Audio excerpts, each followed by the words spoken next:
Dear friends, at the outset I would like to introduce myself. I am Georgian from B-GHUD. The correct name is B-GHUD Academy, and B-GHUD stands for Bureau of Guidance and Human Development. And we are in this field for about 2 decades, and I have been teaching IELTS, TOEFL, PTE, OET, and recently CELPIP. And in addition to that one, so many courses exclusively for nurses, such as Prometric, MOH, DHA, HAD, NGLEX-RN, and so many other things. In addition to that, I have been teaching English fluency, interview skills, group discussion, and also confidence building. And my friends are here now. They are Cherry and Gerry. On my right it is Cherry, on my left it is Gerry. Hello. They happen to be classmates, okay, and they have come all the way from the UK, a place called Oxford, which is famous for its legacy to the world, because it's a center of education. And I welcome these 2 ladies. And one more thing I would like to say, that they have flown so high in the sky all the way to help us. And this is not the first time they are visiting Kerala. They have been here so many times. And one is they are fascinated by the culture of India, number 1. Number 2, when they are with our students on a voluntary basis, our students discuss so many things. They are getting an opportunity to speak to native speakers of English language. And because IELTS has no syllabus, and other exams also focusing on pronunciation, intonation, and the lexical resources of students, and more than that, their ability to express their views in better languages, whether they are good at various structures of English and various nuances of English languages. So these people have been taking classes, and all my students are very happy. They are always demanding for their classes, and I found that their presence has been a great factor for the growth of this small institute to a bigger one. Now I am going to ask random questions, because please note that IELTS has no syllabus, PTE and also TOEFL, no particular syllabus. Anything under the sun is the question. So my questions are also not based on any particular pattern, random questions, and from their common sense they are going to answer. So with this one I conclude my introduction. A question to Gerry for you to be enlightened. For example, can you give me some idea about your childhood, ma'am? Yes, I can. I should start by telling you that I had a very happy childhood. I come from a large family. I was one of 6 children. I was the 3rd daughter born. And my memories of childhood are memories where it was all play, lots of fun. I had very loving and kind parents. I was never smacked.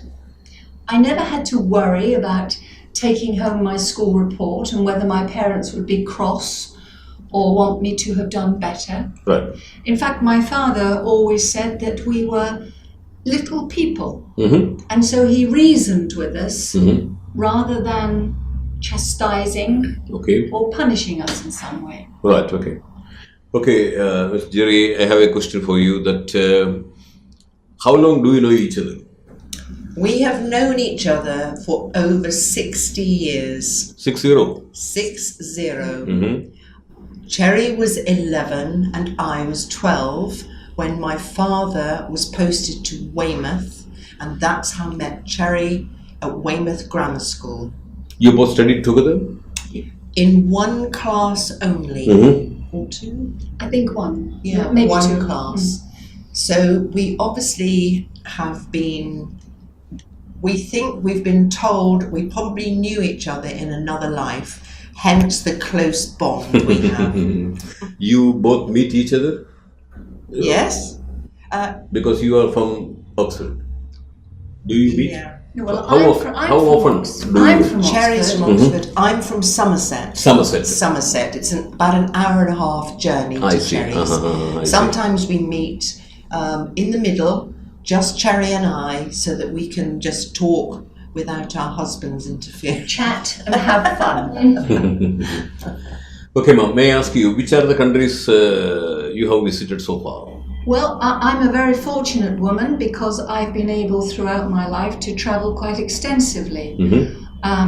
So I have seen the United States of America, Canada, Australia, New Zealand, Malaysia, Indonesia, almost all of the countries in Europe, Singapore, China, Taiwan, where Gerry actually lived for a while. And my husband and I both lived in Germany during the 1970s because he was part of the Royal Air Force, and at that time, with the tension between East and West, it was necessary to have a British presence there. So yes, I've been very lucky, very lucky. Okay, ma'am, the same question to you. Which are the places you could visit? Yes, I've also been fortunate, not quite as widely travelled as Cherry, but when I was 7, my father was posted to Malta. So we've lived in Malta, which is in the Mediterranean. I visited most of Europe, and I lived in Taiwan for a while. I had holiday in Bali, in Indonesia, Turkey, Greece, lots of places. Been very fortunate. Okay, ma'am. Now the question with you is that because of globalization, there are so many changes. Are you comfortable with these changes? Well, globalisation has so many positive aspects to it. We've just been talking about travel. And of course, the world is a much smaller place. Most of us are quite used to travelling by air from one country to another. Or even driving from the UK into Europe now that we have the tunnel under the English Channel. We do that regularly. It only takes us 35 minutes.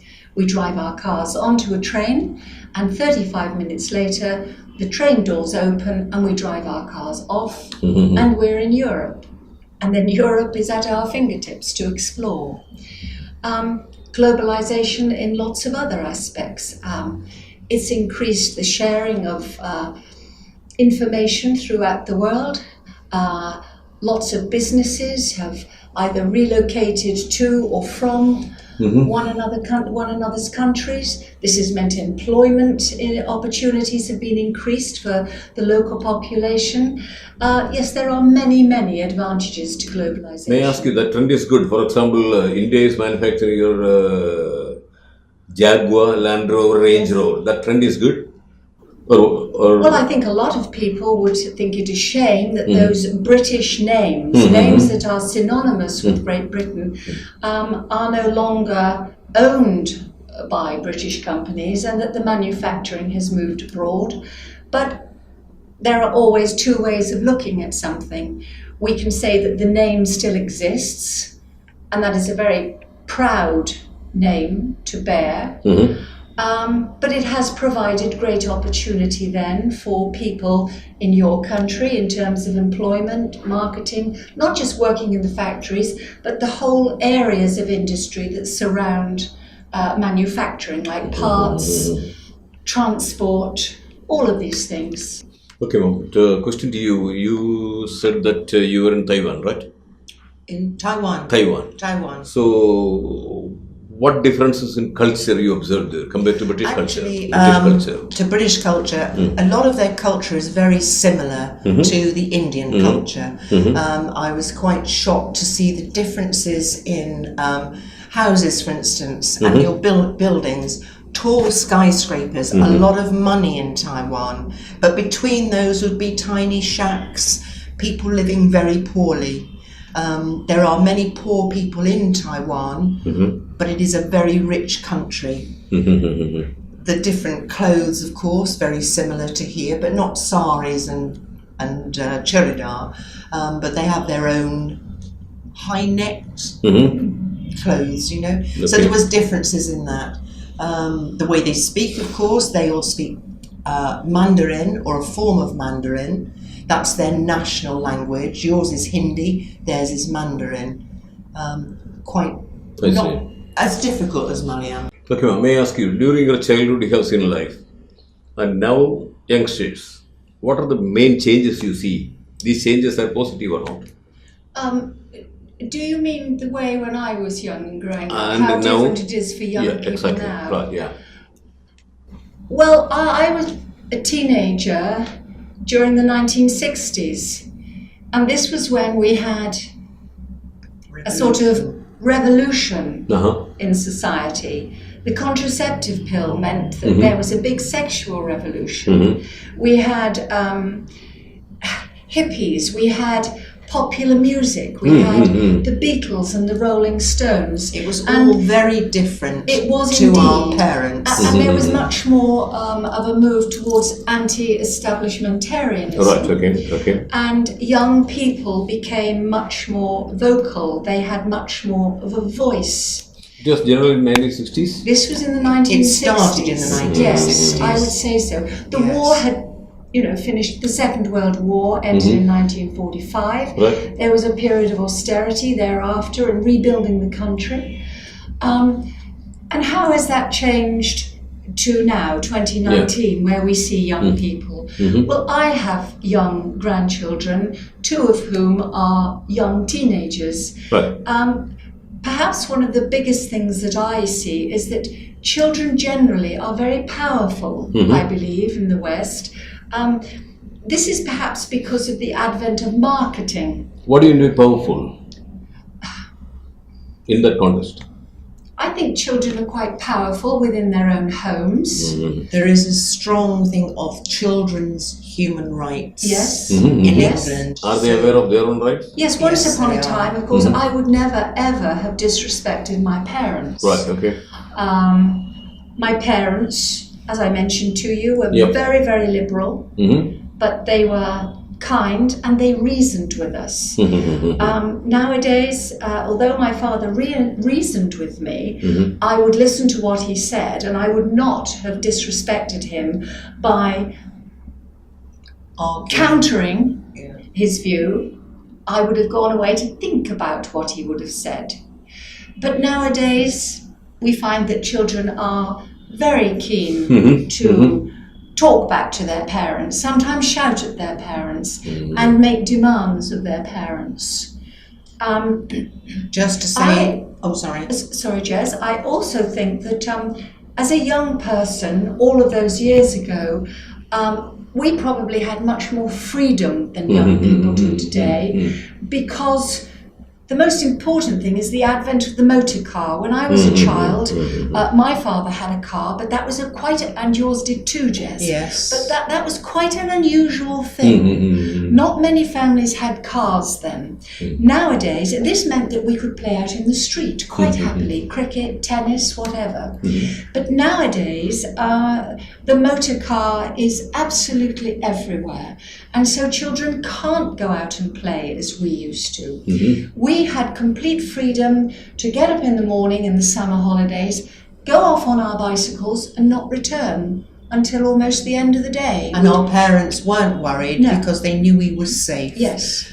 Also with that, we could do that because most of the people didn't move away. So all the people in the village and town where we were, our neighbours all knew us. They all knew Nowadays, us, yes. there are many strangers come in and out of Yes. things. So we're more protective of Yes. our children because we don't know everybody and Yes. they don't know us.